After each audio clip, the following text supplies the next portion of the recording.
Louvado seja nosso Senhor Jesus Cristo, para sempre seja louvado. Glória a Deus por permitir que nós estivéssemos aqui para mais uma partilha, mais uma conversa em relação às coisas de Deus. E hoje, aquilo que foi colocado, foi proposto, é sobre o Espírito Santo. Essa é a matéria de hoje, Espírito Santo. E quem vos fala é Wilson Siqueira, sou fundador e presidente da Missão Pelicano, cuja obra, a instituição, nós somos uma instituição privada de fiéis, reconhecida pela igreja, e nós temos duas casas onde recuperamos pessoas com problemas de álcool e droga. Mas hoje eu quero falar para vocês sobre o Espírito Santo. O que é o Espírito Santo? Para que serve o Espírito Santo? De onde veio o Espírito Santo? Ou de onde provém o Espírito Santo? O Espírito Santo, nós sabemos que é Deus. Mas então vamos lá fazer uma partilha, buscar na doutrina, buscar na história e buscar na teologia da igreja aquilo que realmente é o Espírito Santo. Vamos lá, primeira partilha. O que é o Espírito Santo? Sabemos que é um Espírito puro, um Espírito divino, né? Nós sabemos que é algo diferente do Espírito humano. No Antigo Testamento, existiam algumas expressões para falar sobre o que era o Espírito. O Espírito, e não o Espírito Santo. O Espírito Santo só no Novo Testamento. Espírito. Então, essas expressões, Espírito, Espírito de Deus, Espírito Santo, se encontrava em vários lugares e se encontra em vários lugares do Antigo Testamento. Também no Novo Testamento, mas por hora, só Espírito. O que é Espírito? Nós sabemos que para entender o Antigo Testamento, nós precisamos estudar o hebraico, porque mais de 95% do Antigo Testamento é escrito em hebraico e pouca coisa escrita em grego. E o Novo Testamento, a maioria é escrita em grego. Então, de onde vem o Espírito? No Antigo Testamento, a palavra ruá, ruá com H. O ruá, significa vento, é uma palavra hebraica que significa sopro, vento. Para soprar, então precisa existir alguém que sopre, e no caso é Deus. E aí nós vamos olhar então, vento, brisa suave. Então vamos ver, ruá é uma palavra que é derivada de uma outra palavra que significa respirar, quase a mesma coisa, hawá. Mais um. Deus sopra o vento. Então Gênesis capítulo 2 está dizendo assim: então o Senhor modelou o ser humano do pó da terra, feito argila, e soprou em suas narinas o fôlego da vida. Então Deus fez do barro e soprou o ruá nas narinas, e aí o homem se tornou homem. Mas uma observação, enquanto Deus fazia o homem, ele respirava. Por quê? Porque todo ser respira. Então ele respirava, por isso Hauá e o Ruá. Então eu preciso ter quem respira e quem sopra. E esse é o nosso Theos, em hebraico Deus. Tá bom? Nós temos também no Novo Testamento a palavra grega usada para designar espírito. E o que é espírito já no Novo Testamento? Espírito vem de pneuma. Nós sabemos aí aqui, os meninos estão em casa aqui também assistindo essa palestra aqui. Pneuma, se nós estamos com algum problema de saúde, nós vamos atrás de um pneumatologista. Então vem do grego, espírito significa pneuma. E santo, vem da onde? Santo é rajon. Então Espírito Santo, pneuma, rajon. Só juntar as duas expressões. Mas também nas Escrituras nós trazemos outras coisas, outros nomes para elencar. Por exemplo, para falar sobre Espírito de Deus. O que é Espírito de Deus? Nós encontramos aqui as expressões bíblicas no original grego. Por isso que tem que entender, senão a gente fala besteira. Por exemplo, pneuma, teu. Pneuma, teu significa Espírito de Deus. Pneuma, Kyrio, Espírito do Senhor. Pneuma, tu patros. Pneuma, tu patros, Espírito do Pai. E uma outra expressão é pneumatos insou Christo. Pneuma insou Christo. O Espírito de Jesus Cristo. Passa isso aqui, né? Então, vamos só relembrar. Então, a palavra grega espírito, então ela é pneuma. Vem do verbo pneu, que significa respirar e soprar, no grego. Então, como a língua universal da Igreja Católica Apostólica Romana é o latim, então o latim ele é derivado do grego. Então, em latim, espírito é chamado de espíritus. Então, precisamos entender algumas coisas. Quando nós nos remetemos ao Pai, Pai é aquele que cria. Como Gênesis, aí estamos vendo aqui na tela, estamos vendo aí Gênesis 1:1. O Pai é aquele que criou. O Filho é aquele que morreu por nós, Jesus, que está em Mateus 27. E o Espírito Santo, aquele que é dado por nós, daqui a pouco eu falo, ele em Atos 2, versículo do 1 ao 4, vai mostrar que esse Espírito foi nos dado. E há, como diz em Efésios 4:6, vai dizer que só há um Deus, apenas que se manifesta de três formas distintas. Porque o tempo cronológico, cronos, vem do grego cronos, tempo. O tempo cronológico nosso não é o tempo de Deus. Então, em cada época, em cada contexto histórico, Deus foi Pai porque criou, Deus foi Filho porque veio morrer por cada um de nós, e Deus é Espírito Santo também, porque ele se manifesta. A teofania em grego significa a manifestação de Deus no Novo Testamento, quando ele ressuscita. Vamos lá? Precisamos ter uma lógica bíblica então. Então, Espírito, o Pai, só existia o Deus Pai, não existia Jesus ainda. O Filho, aquele que morre por nós, vem depois. E o Espírito Santo, ele só acontece na igreja, biblicamente eu posso comprovar isso, só depois de 50 dias depois da ressurreição de Jesus.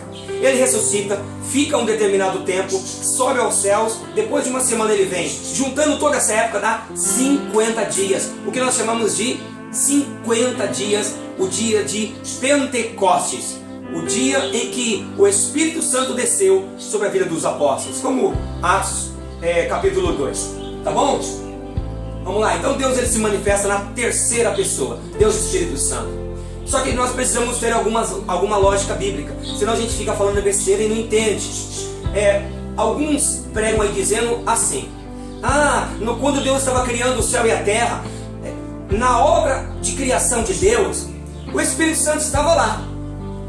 Tomem cuidado, porque senão caímos em heresia. Deus é Deus, então ele poderia ser Pai, Filho e Espírito Santo lá atrás, na Bíblia, quando ele estava criando o céu e a terra. É verdade, só que lá ele era Deus, ele é Deus, e o Espírito do Senhor pairava sobre as águas. O Espírito de Deus, e não diz, a Bíblia não diz o Espírito Santo.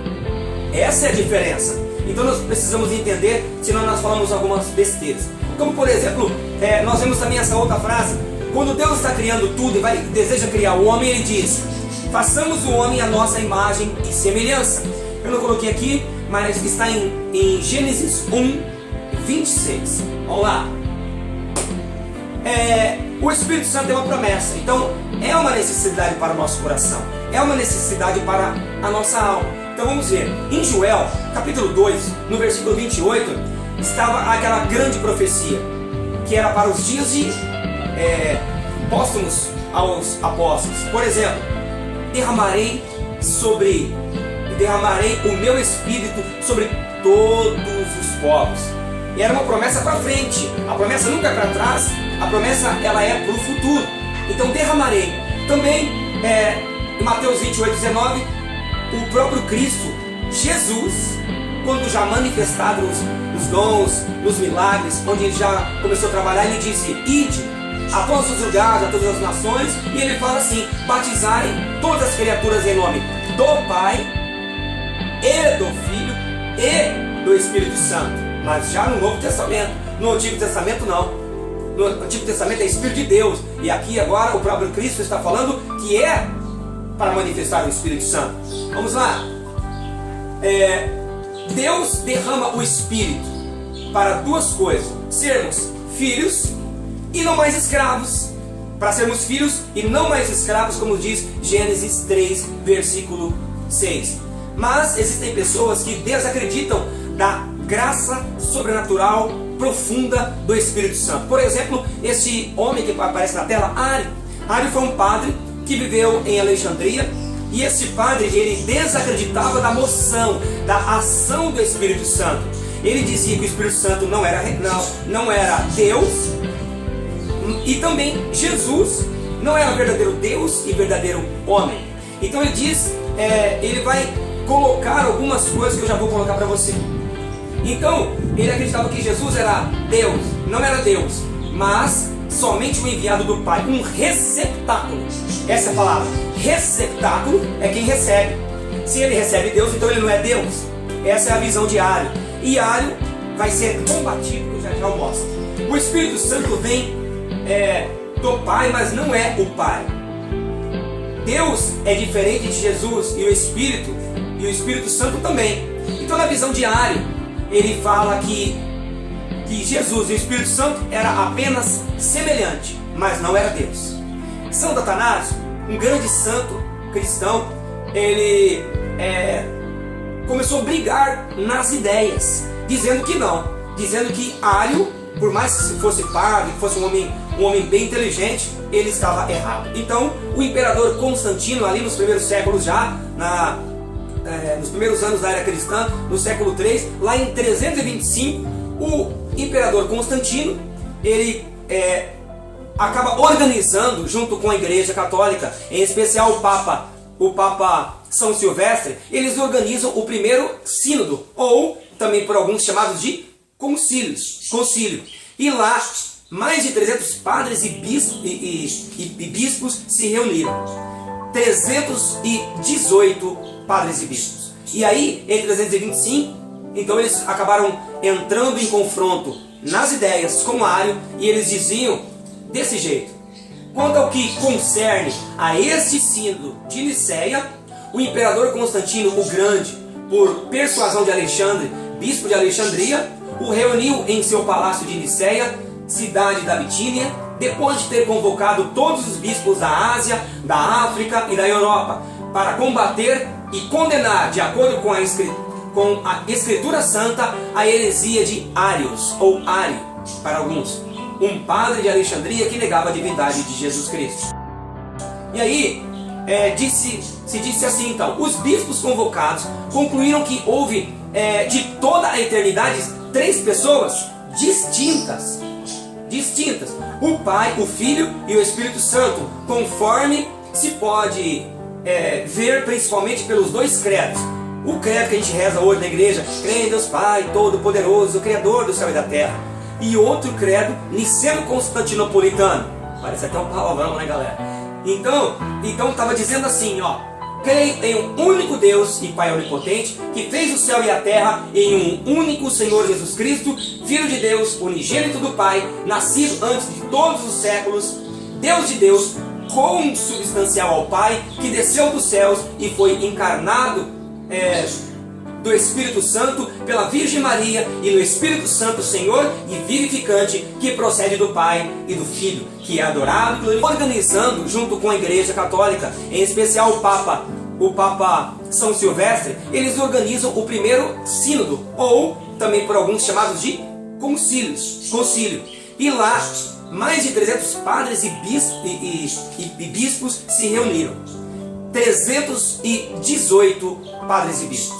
E aí, em 325, então eles acabaram entrando em confronto nas ideias com Ario, e eles diziam desse jeito: quanto ao que concerne a este sínodo de Niceia, o imperador Constantino o Grande, por persuasão de Alexandre, bispo de Alexandria, o reuniu em seu palácio de Niceia, cidade da Bitínia, depois de ter convocado todos os bispos da Ásia, da África e da Europa, para combater e condenar, de acordo com a Escritura Santa, a heresia de Arius, ou Ario, para alguns, um padre de Alexandria que negava a divindade de Jesus Cristo. E aí, se disse assim, então: os bispos convocados concluíram que houve de toda a eternidade 3 pessoas distintas. O Pai, o Filho e o Espírito Santo, conforme se pode ver principalmente pelos 2 credos. O credo que a gente reza hoje na igreja: crê em Deus Pai Todo-Poderoso, Criador do céu e da terra. E outro credo, niceno-constantinopolitano. Parece até um palavrão, né, galera? Então estava dizendo assim, ó: creio em um único Deus e Pai onipotente, que fez o céu e a terra, e em um único Senhor Jesus Cristo, Filho de Deus, unigênito do Pai, nascido antes de todos os séculos, Deus de Deus, consubstancial ao Pai, que desceu dos céus e foi encarnado do Espírito Santo pela Virgem Maria, e no Espírito Santo Senhor e vivificante, que procede do Pai e do Filho, que é adorado e glorificado com o Pai e com o Filho. Queridos, notemos que o Espírito Santo desde 325 foi colocado como verdade de fé. E aí passamos então a acreditar no Pai, no Filho e no Espírito Santo. Beleza? E aí, os padres que foram defender essa verdade cristã, que graças a Deus, hoje a Igreja Católica, as igrejas evangélicas, anglicanas, ortodoxas, hoje elas têm o mesmo pensamento por causa da Igreja Católica, que instituiu esse pensamento. Então, quem foi que combateu Ário? Senão nós todos seríamos hereges hoje. Quem combateu? Primeiro, o bispo de Alexandria, Atanásio, que depois nós vamos chamar de Santo Atanásio, que vai suceder o bispo de Alexandria, e Eusébio de Cesareia. Depois um outro também, Eusébio de Nicomédia, aí vai. Então, quais são as verdades de fé para a gente acreditar até hoje, e inclusive no Espírito Santo? As 3 pessoas juntas, mas inseparáveis, a mesma substância. Substância vem de súbito, de substare, que significa estar por baixo. Então eles têm a mesma essência. Então é o mesmo Deus, Pai, Filho e Espírito Santo. E aí, a palavra que eles usaram em grego é homúsios. Homúsios significa então mesma substância. Então lembra que Ário dizia semelhante. Ele não é semelhante, o Espírito Santo não é semelhante, ele é Deus. Jesus não é semelhante ao Pai, ele é Deus. Então, o Espírito, ele oferece dons, e os dons especiais do Espírito Santo no Antigo Testamento. Olha, notemos aqui pelas Escrituras. Os dons políticos, já no Antigo Testamento, os dons políticos de governar, de reger leis. Então, nós notamos ali na televisão, está aqui ó, no monitor. Então, Gênesis fala sobre os dons políticos, os dons morais, como por exemplo, coragem, indignação quando alguma injustiça acontecia, indignação, alguém que fica indignado, que não aceita. É o Espírito Santo que oferece isso. Também os dons físicos, a força, como aí Juízes, capacidade mecânica em Êxodo capítulo 31. Enfim, tudo isso nos ensina que sem o Espírito Santo não podemos oferecer nenhum serviço a Deus. Por exemplo, o próprio Jesus deu uma ordem. Ele diz assim em Mateus 28: portanto, ide e fazei com que todos os povos da terra se tornem discípulos, batizando-os em nome do Pai e do Filho e do Espírito Santo. Também Atos dos Apóstolos diz isso: contudo recebereis poder quando o Espírito Santo descer sobre vós, e sereis minhas testemunhas, tanto em Jerusalém como em toda a Judéia e Samaria, e até os confins da terra. Nota, é o próprio Cristo ensinado. A força, o poder, a necessidade do Espírito Santo. Estamos acabando. Desde o profeta Isaías, nós encontramos a partir do capítulo 13, falando sobre os dons. Por exemplo, brotará uma vara do trono de Jessé e o rebento de suas raízes. Era uma promessa. E Isaías está 732 anos antes de Jesus Cristo. E aí ele continua: o espírito de sabedoria, o espírito de entendimento, o espírito de conselho, o espírito de fortaleza, o espírito de ciência e o espírito de temor de Deus.